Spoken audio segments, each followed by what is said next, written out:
નમસ્તે વિદ્યાર્થી મિત્રો, ટ્રિપલ આર કોચિંગ સેન્ટરમાં આપનું હાર્દિક સ્વાગત છે। આજનો આપણો વિષય છે વિજ્ઞાન અને આજનો આપણો મહત્વનો ટોપિક છે નર પ્રજનન તંત્ર। માનવ પ્રજનન તંત્રના બે વિડીયો આપણે અપલોડ કરેલ છે। એક વિડીયોની અંદર માદા પ્રજનન તંત્રની સંપૂર્ણ માહિતી આકૃતિ સાથેની આપણે ચર્ચા કરેલી છે। આજના વિડીયોમાં આપણે નર પ્રજનન તંત્ર જોવાના છે। સૌપ્રથમ એનો આકૃતિ પરથી અભ્યાસ કરીશું, ત્યારબાદ શુક્રપિંડની અંદર જે શુક્રકોષ કઈ રીતે ઉત્પન્ન થાય છે તેનો અભ્યાસ કરીશું। સાથે સાથે એના દરેક મુદ્દાઓનો પણ અભ્યાસ આપણે કરવાના છે। તો સૌપ્રથમ તમે આ આકૃતિ છે એને બરાબર ધ્યાનથી જોઈ લો, કઈ રીતે આકૃતિ દોરવાની છે એ પણ સમજી લો। જો આકૃતિ દોરતા તમને આવડશે અને એના નામ નિર્દેશન કરતા જો તમને આવડશે તો દરેકે દરેક મુદ્દા તમને યાદ રહી જશે। તો સૌપ્રથમ આ રીતે મૂત્રાશયનો ભાગ દોરવાનો છે। મૂત્રાશયની ઉપર મૂત્રવાહિની એક કિડનીનો અલગથી વિડીયો આપણે બનાવેલ છે। એક કિડનીની અંદર નેફ્રોન અને નેફ્રોનની અંદર જે સંગ્રહ નલિકા છે એ સંગ્રહ નલિકા ભરાતા નેફ્રોન ભરાય છે। નેફ્રોન છે એ કિડનીની અંદર 10 લાખ આવેલા છે।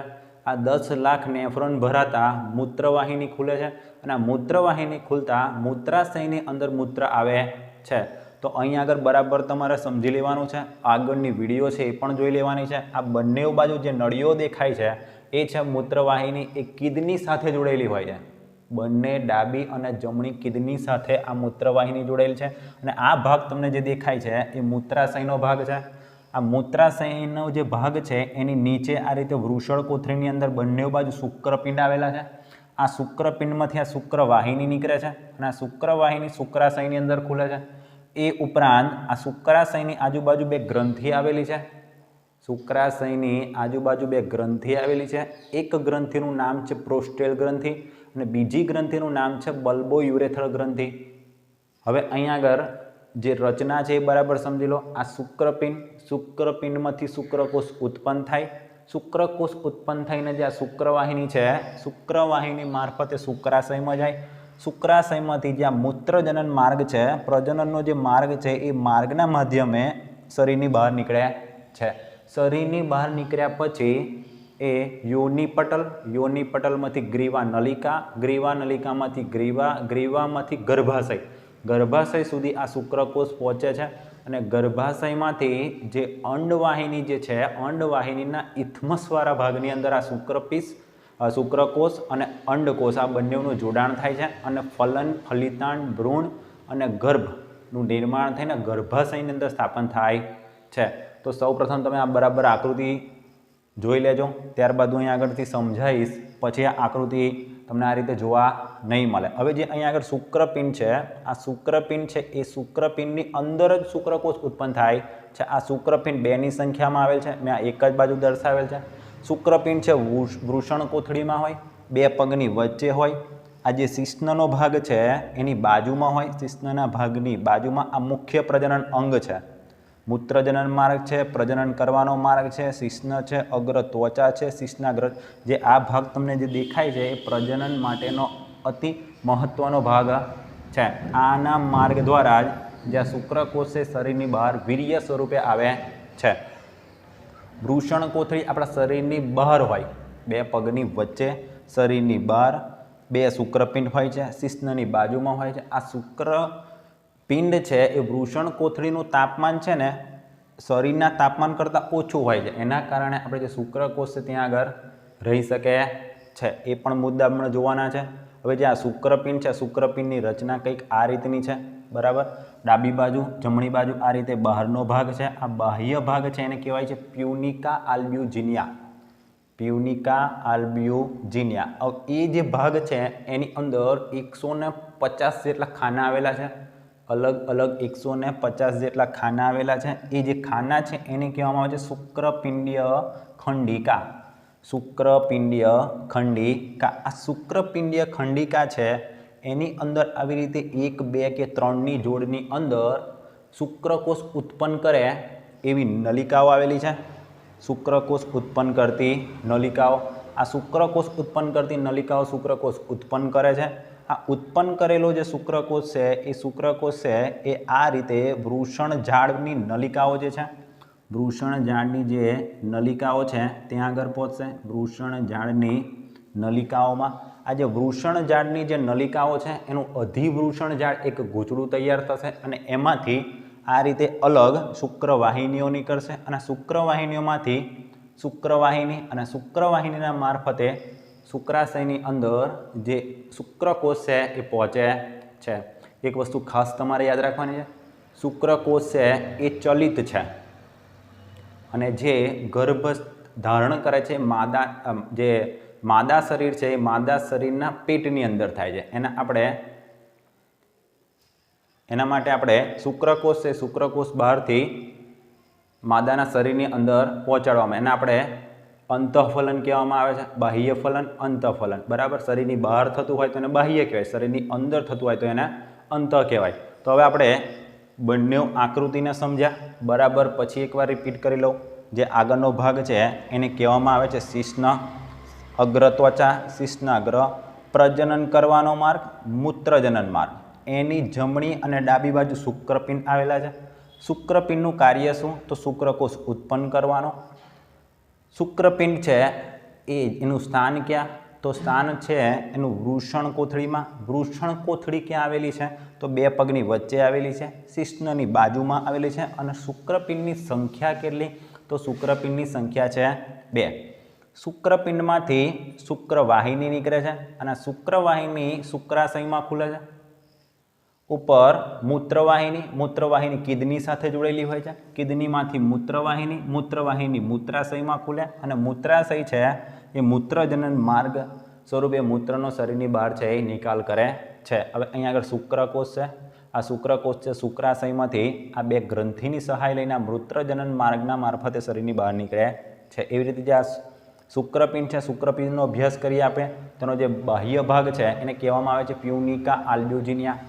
એની અંદર 150 જેટલા ખાના આવેલા છે, એને કહેવાય શુક્રપિંડીય ખંડિકા. સંખ્યા કેટલી? તો 250. આ 250 જે સંખ્યા છે એમાં પ્રત્યેક ખાનાની અંદર 2, 3 કે 1 શુક્રપિંડીય નલિકાઓ આવેલી છે.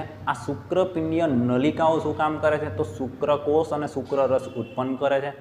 એ શુક્રરસ કઈ જગ્યાએ જાય છે? તો એ શુક્રરસ આ જે મધ્યમાં તમને જે દેખાય છે વૃષણ ઝાડ, નળીઓની બનેલી વૃષણ ઝાડ અને આ વૃષણ ઝાડથી બનેલી અધિવૃષણ ઝાડ એની અંદર જાય છે.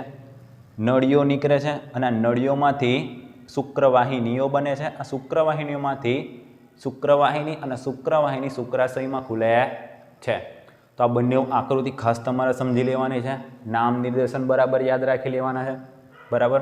હવે આપણે એને મુદ્દા પરથી રચના જોઈશું અને પછી સમગ્ર પ્રક્રિયા કઈ રીતે થાય છે એ સાથે સાથે જ આપણે સમજતા જઈશું. તો નર પ્રજનન તંત્રની આપણે વાત કરી રહ્યા છે. માદા પ્રજનન તંત્રની વિડીયો ન જોઈ હોય તો સૌપ્રથમ એ વિડીયો જોઈ લેજો અને પછી નર પ્રજનન તંત્રની વિડીયો જોજો તો સમગ્ર ફલનની પ્રક્રિયા કઈ રીતે થાય છે એ તમને ખબર પડે. તો સૌપ્રથમ પુરુષનું મુખ્ય પ્રજનન અંગ એક જોડ શુક્રપિંડ છે. આ જગ્યા જે છે શુક્રપિંડ એનું મુખ્ય પ્રજનન અંગ છે. સાથે સાથે આ શિશ્નનો જે ભાગ છે એ પણ એનો મુખ્ય પ્રજનન અંગ જ છે. જો આ બંને ન હોય તો એ જે તે વ્યક્તિ છે એ પ્રજનનની ક્રિયા કરી શકતો નથી. કેમ કે શુક્રપિંડ જ ન હોય તો શુક્રકોષ જ ઉત્પન્ન ન થાય અને મૂત્રજનન માર્ગ અને શિશ્ન ન હોય તો એ પ્રજનનની ક્રિયા કરી શકતો નથી. સાથે સાથે આપણે જોઈએ કે ઉદરગૃહમાં બે પગની વચ્ચે વૃષણ કોથળી નામની સ્નાયુમય કોથળીમાં આવેલ છે. આ જે અંડપિંડ છે ક્યાં આવેલું છે? તો વૃષણ કોથળીમાં. આ વૃષણ કોથળી શું છે? તો સ્નાયુઓની બનેલી કોથળી છે. વૃષણ કોથળી શું છે? તો સ્નાયુની બનેલી કોથળી છે. શુક્રપિંડનું કાર્ય ખાસ યાદ રાખજો. શુક્રકોષ ઉત્પન્ન કરવાનું. શુક્રપિંડ ક્યાં આવેલું છે? તો વૃષણ કોથળીમાં. વૃષણ કોથળી શાની બનેલી છે? તો સ્નાયુઓની કોથળીની બનેલી છે. આ વૃષણ કોથળી કઈ જગ્યાએ આવી? તો બે પગની વચ્ચે, શિશ્નની બાજુમાં અને સંખ્યા પૂછે તો 2. શરીરના તાપમાન કરતાં વૃષણ કોથળીનું તાપમાન 3 અંશ કે 2 અંશ સેલ્સિયસ ઓછું હોય છે. બરાબર મુદ્દો પછી રિપીટ કરું છું. જે આ વૃષણ કોથળી છે, શુક્રપિંડ છે એની વાત શરીરના તાપમાન કરતાં વૃષણ કોથળીનું તાપમાન 3 અંશ સેલ્સિયસ નીચું હોય છે।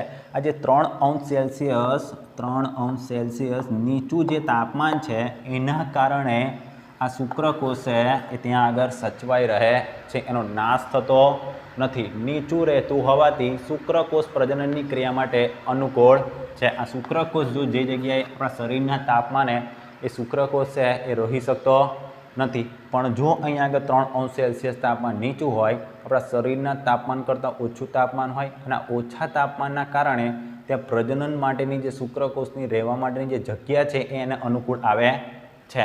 ત્યારબાદ આ આકૃતિ જોઈ લેવાની છે। પછી આ 3 મુદ્દા રિપીટ કરે છે। પુરુષનું મુખ્ય પ્રજનન અંગ પૂછે તો શુક્રપિંડ અને શિશ્ન।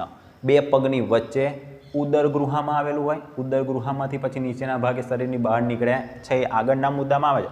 વૃષણ કોથળીમાં, આ વૃષણ કોથળી સ્નાયુઓની બનેલી એક કોથળી છે, 2 પગની વચ્ચે હોય, શિશ્નની બાજુમાં હોય, શુક્રપિંડની સંખ્યા પૂછે તો 2, અને આ એની સમગ્ર થઈ આકૃતિ। એનું તાપમાન પૂછે તો આપણા શરીરના તાપમાન કરતાં 3 અંશ સેલ્સિયસ તાપમાન કેવું હોય છે તો નીચું હોય છે।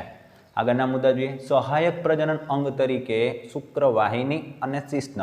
ચલો, એક તમારા પ્રજનન અંગ તરીકે થયું શુક્રપિંડ, સહાયક તરીકે પૂછે તો એક આ શુક્રવાહિની છે અને એક શિશ્ન છે। ચલો, શુક્રપિંડ ન હોય તો શુક્રકોષ ઉત્પન્ન ના થાય, શુક્રવાહિની ના હોય તો શુક્રકોષ જે છે એ શુક્રાશયમાં ન પહોંચે અને આ શુક્રાશયમાંથી આ મૂત્રજનન માર્ગની અંદર ન પહોંચે, એટલે કે શિશ્નની અંદર ન પહોંચે। હવે 3 અંગ તમારે ખાસ યાદ રાખવાના છે। સૌ પ્રથમ તમારે યાદ રાખવાનું છે શુક્રપિંડ। શુક્રપિંડ અગત્યનું અંગ કેમ છે તો શુક્રપિંડ છે એ શુક્રકોષનું નિર્માણ કરે છે।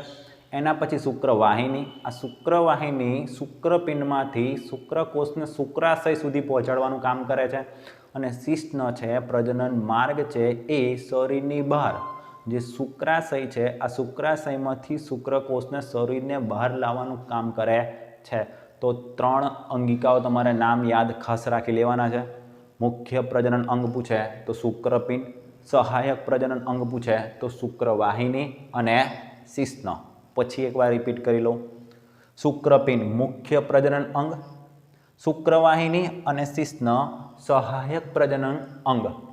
સહાયક પ્રજનન અંગ પ્રજનન જે ગ્રંથિ છે, જેવી રીતે અંગ છે અંગની અંદર શુક્રવાહિની અને શિશ્ન, એવી જ રીતે સહાયક 2 ગ્રંથિઓ આવેલી છે, એક પ્રોસ્ટેલ ગ્રંથિ અને બલ્બોયુરેથર ગ્રંથિ। જે શુક્રાશય છે આ શુક્રાશયની ઉપર આ રીતે આવેલી હોય છે, શુક્રાશયની ઉપર આ રીતે આવેલી છે, મૂત્રાશયની નીચે અને શુક્રાશયની ઉપર। જોડની અંદર આ 2 ગ્રંથિઓ આવેલી છે, એટલે ડાબી જમણી સંખ્યા પૂછે તો 2, જોડ પૂછે તો 1। કઈ સહાયક ગ્રંથિઓ આવેલી છે તો બલ્બોયુરેથર ગ્રંથિ અને પ્રોસ્ટેટ ગ્રંથિ। નામ ખાસ યાદ રાખવાના છે તમારે બધા જ। સૌ પ્રથમ કિડનીમાંથી જે નળી આવે એને આપણે કહીએ મૂત્રવાહિની, એ ખુલે મૂત્રાશયમાં, મૂત્રાશય ખુલે મૂત્ર માર્ગની અંદર, મૂત્ર માર્ગ છે એને શિશ્ન પણ કહેવાય અને પ્રજનન માર્ગ પણ કહેવાય। એની ડાબી અને જમણી બાજુ આપણે જે જોઈએ છે શુક્રપિંડ, શુક્રપિંડ વૃષણ કોથળીમાં આવેલું, વૃષણ કોથળી અધિવૃષણ કોથળી એટલે કે સ્નાયુઓની બનેલી કોથળીમય રચના છે। એનું તાપમાન શરીરના તાપમાન કરતાં 3 અંશ સેલ્સિયસ ઓછું હોય છે। 2 પગની વચ્ચે અથવા એમ કંઈક શિશ્નની બાજુમાં આવેલું છે। આ શુક્રપિંડમાંથી શુક્રકોષ ઉત્પન્ન થાય છે, શુક્રવાહિની મારફતે શુક્રાશયમાં જાય છે। શુક્રાશયની ઉપર 2 સહાયક ગ્રંથિઓ આવેલી છે, બલ્બોયુરેથર ગ્રંથિ અને પ્રોસ્ટેટ ગ્રંથિ। પ્રોસ્ટેટ ગ્રંથિ અને બલ્બોયુરેથર ગ્રંથિ। હવે જે આ શુક્રપિંડ છે, આ શુક્રપિંડ, આ જે ભાગ છે આ ભાગની રચના આપણે જોવાની છે। આ શુક્રપિંડ છે એની લંબાઈ કેટલી? એની લંબાઈ 4 થી 5 સેન્ટીમીટર, બરાબર। આ ઉપર જે ભાગ છે આ લંબાઈનો ભાગ છે અને આ જે ભાગ છે એ પહોળાઈનો ભાગ છે। લંબાઈ તમને કહે તો 4 થી 5 સેન્ટીમીટર, પહોળાઈ તમને કહે તો 2 થી 3 સેન્ટીમીટર હોય છે। શુક્રપિંડની ફરતે સઘન સંયોજક પેશીનું સ્તર હોય છે, જે આ બહારની બાજુ તમને જે દેખાય છે આ એક સઘન સંયોજક પેશીનું સ્તર હોય છે, સઘન સંયોજક પેશીનો સ્તર। અને જે આ સ્તર હોય છે એ સ્તરનું નામ છે પ્યુનિકા આલ્બ્યુજિનિયા। નામ ખાસ યાદ રાખવાનું। શુક્રપિંડની બહારનો ભાગ, આ શુક્રપિંડની આકૃતિ દોરેલી છે। આ નર પ્રજનન તંત્રની આકૃતિ છે. આ નર પ્રજનન તંત્રની અંદરથી આ શુક્રપિંડ અને આ શુક્રપિંડની આકૃતિ દોરેલી છે. આ શુક્રપિંડની અંદર સૌથી પહેલો મુદ્દો તમે નોંધ કરો, આ જે લંબાઈ છે અને પહોળાઈ છે. લંબાઈ કેટલી? તો 4 થી 5 સેન્ટીમીટર. પહોળાઈ કેટલી? તો 2 થી 3 સેન્ટીમીટર. આ જે શુક્રપિંડ છે, આ શુક્રપિંડની સૌથી બહારનો ભાગ, એ બહારનો ભાગ છે એનું નામ છે પ્યુનિકા આલ્બ્યુજિનિયા. એનું નામ છે પ્યુનિકા આલ્બ્યુજિનિયા. હવે એક વસ્તુ ખાસ તમે આગળ સમજી લો, આ જે શુક્રપિંડ છે ઉદરગૃહાની અંદર હોય. ઉદરગૃહ પેટવાળો જે ભાગ છે, ઉરોદર પટલવાળો ભાગ, એ જગ્યા. અને જેમ જન્મ થાય બાળકનો, એ જન્મના સમયગાળા બાદ આ શુક્રપિંડ છે શરીરની બહાર આવે. એટલે આપણે જો શિશ્નવાળો ભાગ છે એની નીચે આ રીતે ડાબી જમણી બાજુ શુક્રકોષ છે ધીમે ધીમે વધતા જાય અને શરીરની બહાર આવે. હવે અહીંયા આગળ આ મુદ્દો ખાસ તમારે સમજવાનો. જન્મ બાદ જ્યારે શુક્રપિંડ ઉદરગૃહમાંથી વૃષણકોથળીમાં ન ઉતરે. હવે જો અહીંયા આગળ વૃષણકોથળી તો બંને બાજુ હોય છે જ, આ બાજુ પણ વૃષણકોથળી તો હોય છે, પણ જે આ શુક્રપિંડ છે, એ શુક્રપિંડ છે અહીંયા આગળ ઉપર કંઈક હશે અને જન્મ બાદ શું કરે? તો આ જે વૃષણકોથળીની અંદર ઉતરવાની ક્રિયા કરે. હવે જો આ ન ઉતરે તો એવા બાળકોને આપણે શું કહીએ છીએ? ક્રિપ્ટોસાઇડિઝમ. ક્રિપ્ટોસાઇડિઝમ. બરાબર. પછી એકવાર રિપીટ કરી લઉં છું. જન્મ બાદ જ્યારે શુક્રપિંડ ઉદરગૃહમાંથી વૃષણકોથળીમાં ન ઉતરે, જન્મ બાદ શુક્રપિંડ ઉદરગૃહમાંથી વૃષણકોથળીમાં ન ઉતરે તો તેને આપણે શું કહીએ છીએ? તો એને આપણે કહીએ છીએ ક્રિપ્ટોસાઇડિઝમ. બરાબર. અને આ જે નીચે શુક્રપિંડ ન ઉતરે તો એવા બાળકો પછી કેવા જન્મે છે? તો જે કિન્નર બાળકો છે એવા બાળકો જન્મે છે. એટલે કે એનું જે શરીર છે એ નરનું હોય, પણ એના જે લક્ષણો છે એ બધા માદાના હોય છે. એટલે કે નરમાં પણ ના આવે અને માદા પણ ના આવે. બંનેના ગુણધર્મો છે એ ધરાવતા હોય છે. અને પછી ક્યાંક ને ક્યાંક એ સ્કૂલની અંદર ને બધા એને હેરાન કરતા હોય એ પ્રકારનું એનું રહેણી કહેણી એની હોય છે. થોડીક વાર એના વધારે પડતી છોકરીઓ જોડે રહેવાનું ગમે છે. બરાબર. તો આ બધા એના લક્ષણો તમને ખબર છે કે ભાઈ કિન્નર બાળક છે એ કેવા પ્રકારનું બાળક હોય છે. તો એ બરાબર ખાસ સમજી લો કે જે જન્મ બાદ છે આ વૃષણકોથળીની અંદર શુક્રપિંડ ઉદરગૃહમાંથી ન ઉતરે તો આ પ્રકારની જે બીમારી છે થઈ શકે છે. એનું નામ ખાસ યાદ રાખજો, ક્રિપ્ટોસાઇડિઝમ. અને આવા બાળકો કેવા હોય છે? તો કિન્નર હોય છે. હવે પછી એકવાર અહીંયા આગળ શુક્રપિંડની આકૃતિ આપેલી છે. આ શુક્રપિંડની આકૃતિ ખાસ જોઈ લો. આ બહારનો જે ભાગ છે એને કહેવાય છે પ્યુનિકા આલ્બ્યુજિનિયા. આ બહારનો ભાગ છે એ બહારના ભાગની અંદર 250 જેટલી ખાનામય રચના હોય છે. એને કહેવામાં આવે છે શુક્રપિંડીય ખંડિકાઓ. એની અંદર 2, 3 કે 1ની સંખ્યામાં નળિકાઓ હોય છે. આ નળીઓને શું કહેવામાં આવે છે? એ નળીઓને કહેવામાં આવે છે, આ જે નળીઓ છે એ નળીઓને કહેવામાં આવે છે શુક્રવાહિનીકીઓ. આ શુક્રવાહિનીઓ પહેલાં આ જે નળીઓ છે એ નળીઓને કહેવામાં આવે છે શુક્રકોષ નલિકાઓ અથવા શુક્રકોષ ઉત્પન્ન કરતી નલિકાઓ. સંખ્યા ખાસ યાદ રાખવાનું છે. બરાબર. આ જે ખંડો પડે છે એ ખંડોની સંખ્યા કેટલી? તો 250. એનું નામ શું? તો શુક્રપિંડીય ખંડિકાઓ. આ ખંડિકાઓમાંથી જે નળીઓ બને, શુક્રપિંડ નળીઓ, એ નળીઓની સંખ્યા કેટલી? તો 2 હોય, 3 હોય કે 1 હોય. પ્રત્યેક ખાનાની વાત કરીએ છીએ. આપણે પ્રત્યેક ખાનાની વાત કરીએ છે. એમાંથી એક આ રીતે અધિવૃષણજાળ અથવા વૃષણજાળનું એક ગૂંચળું બને. બધી જ નળીઓ ભેગી થઈ જાય. આ બધી નળીઓમાંથી એક શુક્રવાહિનીકી બને અને આ શુક્રવાહિનીકીઓ જે છે એ ભેગી થઈને શુક્રવાહિની બને છે. અને આ શુક્રવાહિની શુક્રાશયમાં ખુલે. શુક્રવાહિની શુક્રાશયમાં ખુલે. એની આજુબાજુ 2 ગ્રંથિઓ હોય અને પછી આગળની ક્રિયા છે એ આપણે અહીંયા આગળ જોઈએ કે ભાઈ આ રીતે અહીંયા આગળ શુક્રવાહિની છે, શુક્રવાહિની શુક્રાશયમાં ખોલીને અહીંયા આગળ જે વીર્ય છે આ શરીરની બહાર અહીંયા આગળથી નીકળે છે. હવે અહીંયા આગળ થોડા બીજા મુદ્દા છે. પ્રોસ્ટેટ ગ્રંથિ શું કરે? તો પ્રોસ્ટેટ ગ્રંથિ અહીંયા આગળ 2 ગ્રંથિઓ આવેલી છે ને, આ પ્રોસ્ટેટ ગ્રંથિ આ સાઇટ્રિક એસિડનો સ્ત્રાવ કરે. પ્રોસ્ટેટ ગ્રંથિ શું કરે? તો સાઇટ્રિક એસિડનો સ્ત્રાવ કરે છે. પ્રોસ્ટેટ ગ્રંથિનો સ્ત્રાવ સાઇટ્રિક એસિડ ધરાવે છે. સાથે સાથે શું કરે છે? તો જે શુક્રકોષ છે એ શુક્રકોષને પોષણ પૂરું પાડે છે. તેમજ એમાઇલેઝ અને પેપ્સિનોજન, એમાઇલેઝ અને સાથે સાથે પેપ્સિનોજન જેવા ઉત્સેચકો પણ ઉત્પન્ન કરે છે. એમાઇલેઝ અને પેપ્સિનોજન બે નામ ખાસ યાદ રાખજો, સાઇટ્રિક એસિડ તો ઉત્પન્ન કરે જ છે, પણ એની સાથે જે ઉત્સેચકો અંતઃસ્રાવ ઉત્પન્ન કરે છે એની અંદર નામ છે એમાઇલેઝ અને પેપ્સિનોજન. આ પ્રોસ્ટેટ ગ્રંથિની વાત થઈ. પ્રોસ્ટેટ ગ્રંથિ કામ શું કરે? તો પ્રોસ્ટેટ ગ્રંથિ એ સૌપ્રથમ સાઇટ્રિક એસિડ ધરાવે છે. સાઇટ્રિક એસિડ બાદ બે ઉત્સેચકો ઉત્પન્ન કરે છે. ઉત્સેચકોની અંદર એક એમાઇલેઝ છે અને એક પેપ્સિનોજન છે. એના પછીની જે ગ્રંથિ છે બલ્બોયુરેથર ગ્રંથિ. એક જોડ હોય, એક જોડ કે એટલે તમારે ડાબી જમણી સંખ્યા બે, જોડ જ્યારે શબ્દ આવે ત્યારે તમારે સમજી લેવાનું કે બેની વાત કરે છે. એક જોડ હોય છે, તેનો સ્ત્રાવ શું કરે? જ્યાં મૂત્રજનન માર્ગ છે, અહીંયા આગળથી મૂત્રનો સ્ત્રાવ થશે આ મૂત્રાશયમાંથી, પણ આ ગ્રંથિ છે, આ ગ્રંથિ શું કરશે? તો આખા જે આ ભાગ છે એ ભાગને બેઝિક બનાવી દેશે. આ બેઝિક બનવાના કારણે જ્યારે વીર્ય જે છે એ અહીંયા આગળ થયા હોય તો સરળતાથી શરીરની બહાર નીકળી શકે છે. મૂત્રમાર્ગને કેવું બનાવે છે? તો બેઝિક બનાવે છે. શુક્રોત્પાક નલિકાઓ એકબીજા સાથે જોડાઈ જાય છે. અહીંયા આગળ જેવી રીતે કીધું કે શુક્ર ઉત્પન્ન કરતી નળિકાઓ જે છે એ નળિકાઓનું નામ છે અહીંયા આગળ આવી ગયું છે. શુક્ર ઉત્પાદન કરતી નળિકાઓ એકબીજા સાથે જોડાઈને શું બનાવે છે? તો વૃષણ જાળ બનાવે છે. આ વૃષણ જાળ છે એનું વિભાજન થાય છે. અહીંયા આગળથી જે વૃષણ જાળ છે, આ વૃષણ જાળનું વિભાજન જે 1, 2 અને 3 આ જે નળીઓ બની એ નળીઓને કહેવામાં આવે છે શુક્રવાહિનીકીઓ. આ શુક્રવાહિનીકીઓ ભેગી થઈને બને છે શુક્રવાહિની. ચલો મુદ્દા એકવાર જોઈ લઈએ. શુક્રવાહિનીઓ એકબીજા સાથે જોડાઈને અત્યંત સૂક્ષ્મ ગૂંચળામય રચના બનાવે છે. એને કહેવામાં આવે છે અધિવૃષણ નલિકા. એને શું કહેવામાં આવે છે? તો એને કહેવામાં આવે છે અધિવૃષણ નલિકા. આ અધિવૃષણ નલિકા આગળ જઈને શુક્રવાહિનીમાં ફેરવાય છે. ચલો અધિવૃષણ નલિકા આગળ જઈને શુક્રવાહિનીકીઓમાં, શુક્રવાહિનીકીઓ જોડાઈને શુક્રવાહિનીમાં ફેરવાય છે.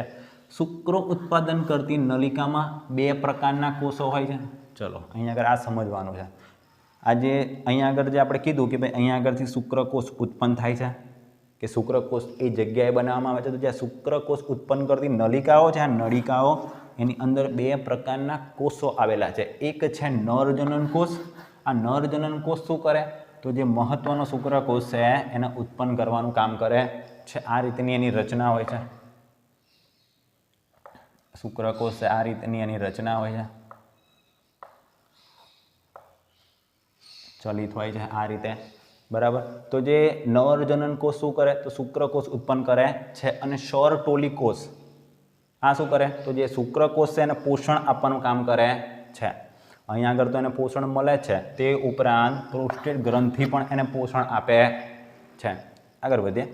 શુક્રવાહિની શુક્રાશયમાં ખુલે અને શુક્રાશય છે એ એક જોડમાં આવેલું છે અને શુક્રાશયનો સ્ત્રાવ તેમાં ભળે. હવે અહીંયા આગળ જે શુક્રાશય છે, આ શુક્રાશય છે એક જોડ આવેલું હોય, એ જમણી બાજુ હોય, ડાબી બાજુ હોય, આ રીતે આ બાજુ હશે, એ અહીંયા આગળથી નીકળશે આમ જમણી બાજુ ડાબી બાજુ. આ શુક્રાશય છે, શુક્રાશયની અંદર શુક્રરસનો સ્ત્રાવ તો થતો જ હોય છે. તે ઉપરાંત જે અહીં આગળથી અંડપિંડમાંથી જે શુક્રકોષ છે, આ શુક્રકોષ અહીં શુક્રાશયમાં આવશે અને શુક્રાશયની અંદર શુક્રરસ પણ બનશે. આ બંને શુક્રાશયની અંદર જોડાઈ જશે અને શુક્રરસ ઉત્પન્ન થાય છે શુક્રાશયની અંદર. અને એની અંદર જે શુક્રરસ ઉત્પન્ન થાય છે એની અંદર શું હોય છે? તેની અંદર ફ્રુક્ટોઝ હોય છે, કેલ્શિયમ હોય છે અને થોડાક ઉત્સેચકો હોય છે. આ બધું જ જોડીને એક વીર્ય તૈયાર થાય છે અને જે વીર્ય છે એ આ શરીરના જે પ્રજનનનો માર્ગ છે એ સ્વરૂપે બહાર આવે છે અને આ બહાર આવે છે એની અંદર ચલિત આ પ્રકારના શુક્રકોષો હોય છે અને આ શુક્રકોષો ઇથમસમાં જઈને અંડકોષ સાથે જોડાય છે.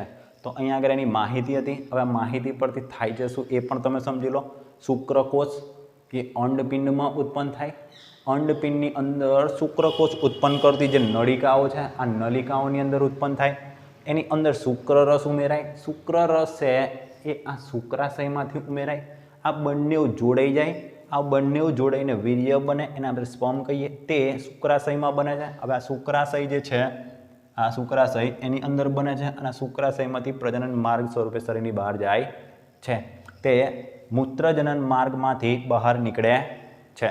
અને છેલ્લો એક મુદ્દો, શુક્રાશયનો સ્ત્રાવ અને શુક્રકોષ ભેગા મળીને વીર્ય બનાવે છે. આ બંનેનો જે સ્ત્રાવ છે એ બંને ભેગા મળીને જે બનાવે છે. તો આ મુદ્દા પરથી એની માહિતી હતી. હજુ એકવાર એની આકૃતિ પર બરાબર સમજી લો. આ જે આગળનો ભાગ જ છે એને શિશ્ન કહેવામાં આવે છે.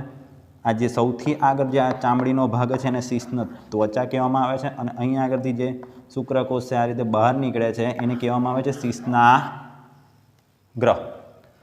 આની જમણી બાજુ અને ડાબી બાજુ આ બંને બાજુ આ શુક્રપિંડ આવેલા છે.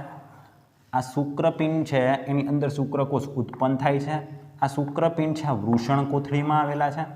વૃષણ કોથળી શરીરની બહાર શિશ્નની બાજુમાં અને ઉદર ગૃહાની નીચેની બાજુ આવેલી છે. બેની સંખ્યામાં હોય છે. આ શુક્રપિંડમાંથી એક નળિકા નીકળે છે આ રીતે. એ નળીને કહેવામાં આવે છે શુક્રવાહિની. આ શુક્રવાહિની આ શુક્રાશયમાં ખુલે છે. આ શુક્રાશયની આજુબાજુ બે ગ્રંથિ આવેલી છે. એકનું નામ છે પ્રોસ્ટેટ ગ્રંથિ અને બીજાનું નામ છે બલ્બોયુરેથર ગ્રંથિ. શરૂઆતનો જે કિડની સાથે મૂત્રવાહિની, આ મૂત્રવાહિની મૂત્રાશયમાં ખુલે અને આ મૂત્રાશય છે મૂત્રજનન માર્ગ સ્વરૂપે બહાર નીકળે છે. બીજી એકવાર રિપીટ કરી લઈએ. જો આપણે આ શુક્રપિંડ છે, શુક્રપિંડની માહિતી જોઈએ ને પછી આની આ જ આકૃતિ એકવાર રિપીટ કરીએ. તો આ જે સંપૂર્ણ તમને દેખાય છે આકૃતિ, એ જે આકૃતિ છે એ શુક્રપિંડની છે. આ શુક્રપિંડની લંબાઈ પહોળાઈ તમને પૂછે તો લંબાઈ 4 થી 5 સેન્ટીમીટર અને પહોળાઈ પૂછે તો 2 થી 3 સેન્ટીમીટર. આ જે બહારનો ભાગ છે આ બહારના ભાગને કહેવામાં આવે છે પ્યુનિકા આલ્બ્યુજિનિયા. નામ ખાસ યાદ રાખજો. શુક્રપિંડની બહારનો જે ભાગ છે એને કહેવામાં આવે છે પ્યુનિકા આલ્બ્યુજિનિયા. એની અંદર 250 જેટલા ખંડો આવેલા છે એને કહેવાય શુક્રપિંડીય ખંડકો.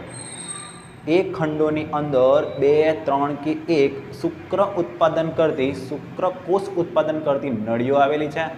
આ નળીઓ શુક્રકોષ ઉત્પન્ન કરે છે.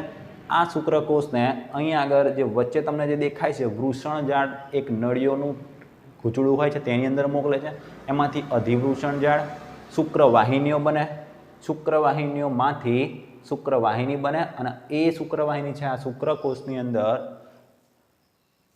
જે શુક્રકોષ છે એ શુક્રાશયની અંદર આવીને સ્ટોપ થાય છે. તો અહીં આગળ આની આ જ વિડીયો તમે થોડું ધ્યાનથી જોજો. શરૂઆતમાં જે આકૃતિ હતી એને બરાબર દોરી દેજો. એના પછી થોડી સમજાવવાની અંદર થોડી આકૃતિ બગડેલ છે પણ તમને આ સરળતાથી સમજણ પડી જાય એ રીતનું આપણે અહીં આગળ સમજાયું છે. માનવ પ્રજનન તંત્ર તમને પૂછે તો એની અંદર 2 વસ્તુ તમારે યાદ રાખવાનું છે. નર પ્રજનન તંત્ર અલગ છે, માદા પ્રજનન તંત્ર અલગ છે. નર પ્રજનન તંત્ર છે શુક્રકોષ ઉત્પન્ન કરે છે. માદા પ્રજનન તંત્ર જે છે એ અંડકોષ ઉત્પન્ન કરે છે. એ માદા પ્રજનન તંત્રની વિડીયો અને નર પ્રજનન તંત્રની વિડીયો બંને વિડીયો તમે જોશો તો તમને માનવનું પ્રજનન તંત્ર ખબર પડશે.